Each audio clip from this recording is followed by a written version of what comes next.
All right, so you want to take a deep dive into Andres Manuel Lopez Obrador's vision, right, for Mexico, Yeah. and where else to start then with how he actually took power, how he launched his presidency, the inaugural address. Absolutely. This isn't just about here's what I'm going to do, here's the policies. This is ideology, this is ambition. Yeah. This is a statement of where I'm taking Mexico and how I'm breaking from the past. Yeah, and it's fascinating. I mean, it really is both a rallying cry and a policy blueprint, right? True. And we have to kind of analyze it on both those levels, not just what he says, but Totally. the historical and economic context that he's working with. Okay, so he comes out, swing it, man. There's no easing into this. No. He wants, and I'm quoting here, radical change.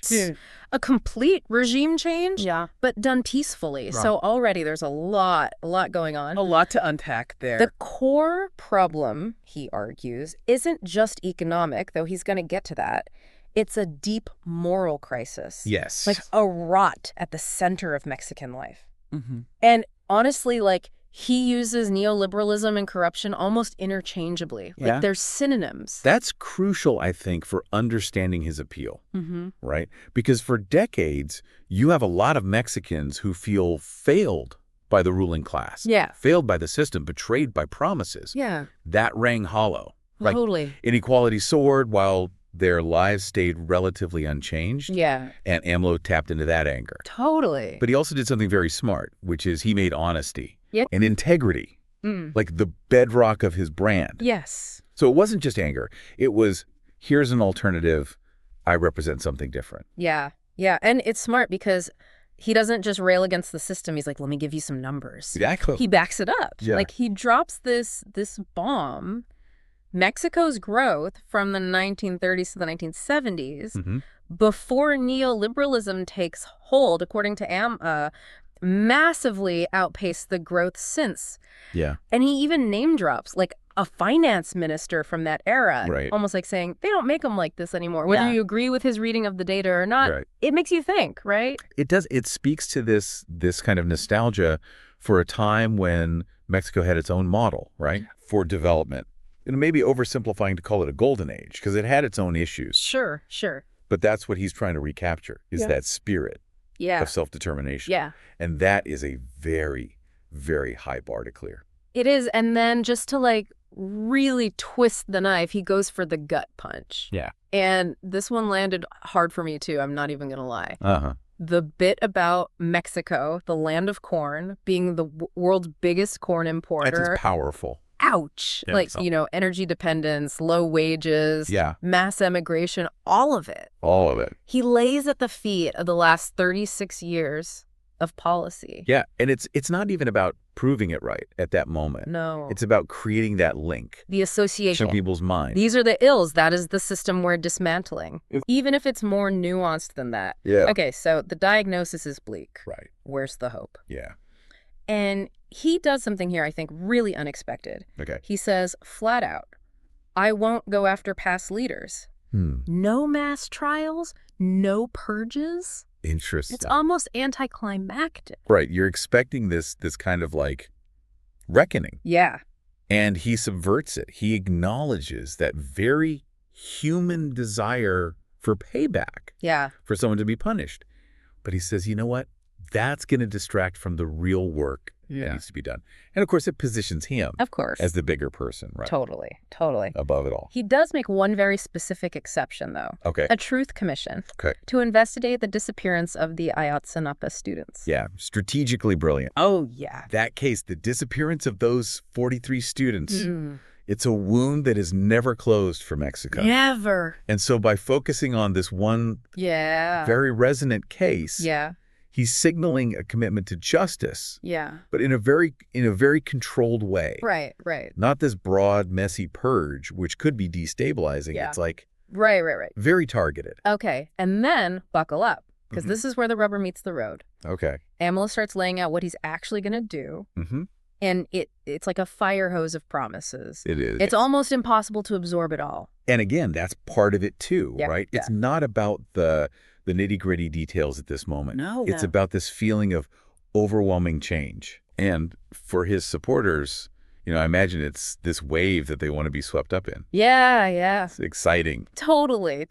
But we're here for the deep dive. That's right. We're going to break it down. So let's break it down. Let's do it. Key themes, first and foremost. Okay. He ties his own hands on this one. Okay. He says, no new taxes, no new debt. Wow. So how on earth is he going to pay for all this? Yeah, the big question. Because, we haven't even gotten into it, but he's about to promise the moon. He is. So how do you do that with no new taxes and no new debt? Yeah. Austerity. Okay. Starting with himself, Correct. textbook. It is the oldest trick in the book. But effective. I'm one of you. I'll share the burden. Right. The selling the presidential plane? Yes. Come on, that's pure symbolism. It is, but it's powerful. But Very powerful. All right, so we've gotten the austerity part down. Okay. Then comes the investment. All right. And, huge. A Maya train line. Mm-hmm. Massive reforestation. Okay. New oil refineries. Hmm.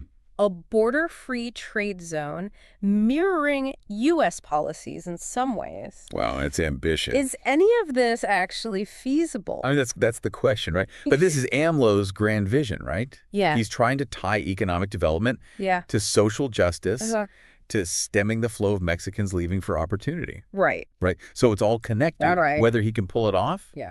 That's another question, Tom. That's a whole other... That's a whole other podcast. Yeah. Deep dive. Deep dive. But then, elephant in the room, right? Yeah. He wants to create a national guard, drawing heavily on the military to fight crime. Right. This is about as controversial as it gets in Mexico, right? Hugely controversial. Hugely. He's essentially saying the police are too far gone. Yeah. Too corrupt. The army with its history of discipline. Right. And frankly, its popularity is the only institution that can really restore order in the streets. Yeah. It's a gamble. Totally. There's no other way to put it. And he knows. Yeah. He knows it's a hard sell. So he goes deep on the history, right? The Mexican military, its origins in the revolution. Right. It's mostly non-interventionist past. He's trying to preemptively address those fears, right? Yeah, totally. Of bringing the military deeper into civilian life. Yeah, it's like he's saying, this is an ideal. Right. This is a necessary evil Right. to stabilize things. Right, a temporary solution. While his long-term plans, the train lines, Yeah.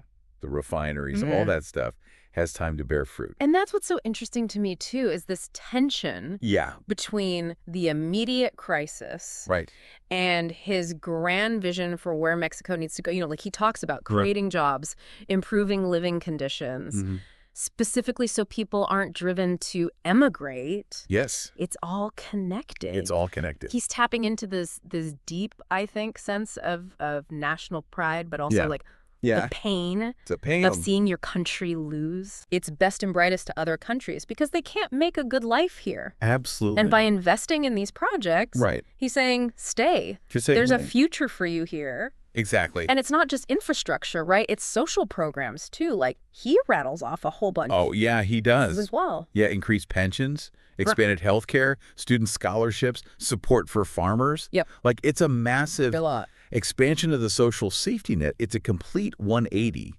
from the shrink the government philosophy of the neoliberals he's railing against. And that gets to something I wanted to ask you about because he's very clear about the role he sees for government. It's not just tweaking around the edges. This is about actively intervening in people's lives to reduce inequality, to lift people out of poverty. There's a deep sense of moral urgency. Oh, totally. That runs through this whole speech. Yes. This isn't just about winning an election. It's about, he calls it the fourth transformation of Mexico. Yeah, huge. Huge. Putting himself in the lineage of Mexican independence. Right. The revolution. Like, this is... It's a big historical stuff. And to really hammer that home, that this is for the people, he contrasts it constantly with the elites, right? Cutting his own salary, getting rid of the presidential plane, shrinking the bureaucracy. It's textbook populism. Totally. But that doesn't mean it's not effective. Oh, totally. Because he's trying to embody this image, right? Yeah. Of a frugal, austere government that prioritizes the needs of the many over the privileges of the few. The question is, can he pull it off? Yeah, like, I mean... Because this is a country it's not. with deep-rooted problems. No. Transforming it like this seems almost impossible. That's the billion-dollar question, isn't it? It is. And you can tell he knows it because there's this moment towards the end where he addresses it head on. And what does he say? I have no right to fail us. It's such a... Chills, right? Chills, because it's such a heavy weight to put on your own shoulders. It's huge. He's not just setting a high bar for himself. He's framing this as an almost sacred duty. Exactly. This fight against corruption, the fight against inequality. That's a moral crusade. Yeah. So where does that leave us? What's the lasting impression? What do you walk away with after hearing this? I mean, honestly, hope, anxiety, ambition, and a whole lot of uncertainty, Yeah. Like he's selling this vision of a much more just and prosperous Mexico, right, but one that requires this radical break from the past, and whether that's achievable or not, I don't know. Right. I think he left people wondering. Yeah. And that was maybe the point. Yeah, and it's that tension, I think, that I find so fascinating about AMLO. This idealism, this like crusading spirit, but also like this savvy politician who knows how to play the long game. Yes. And you see it throughout this speech, right? This soaring rhetoric about transformation, but also letting the groundwork for why it might take time, why it won't happen overnight. Right. He's managing expectations from the get-go. Totally. And he's not afraid to like really swing for the fences with the historical comparisons. I mean, this is the fourth transformation. Up there with independence, with the revolution. Exactly. I mean, it's bold. But he's creating a narrative. He is. He's positioning himself as the leader who will finally deliver on these long unfulfilled promises. I mean, it's powerful stuff. It's powerful. And yet, here's where I think that pragmatism you mentioned comes in. Right. Because for all the talk of revolutionizing the system, he goes out of his way to reassure foreign investors, like, your investments will be safe. He even talks about respecting the autonomy of the central bank. Who's that for, do you think? Is that for international observers, or is that for... I think it's both. Yeah. I think it's both, right? Because he knows Mexico needs foreign investment to achieve its economic goals. But he's also speaking directly to the Mexican business class, right? Totally. A lot of whom were deeply skeptical of AMLO, right? They saw him as this radical leftist, a threat to their interests. He had to calm those fears. Totally. If you wanted to have any chance of governing effectively. It's a tightrope walk, man. It is. It's a real tightrope walk. It's a tightrope walk, trying to keep those different audiences happy. Yeah. Without losing that core message of change. Yeah, and I think that's what makes the speech so fascinating to revisit even now. You're hearing the hopes and anxieties of that moment, Mexico on the cusp of something. Of something. Whether you call it transformation or not, it's undeniable that he shifted the conversation. He did. He shifted the conversation. He shifted the terms of the debate. Totally. And I think it reminds you, honestly, just of the power of words, right? Yeah. This speech, it wasn't just about announcing policies. It was about inspiring people. It was about setting a new course for a nation, and this deep dive, it's just a glimpse, right? Into that moment. But I think a glimpse full of both promise and peril, right?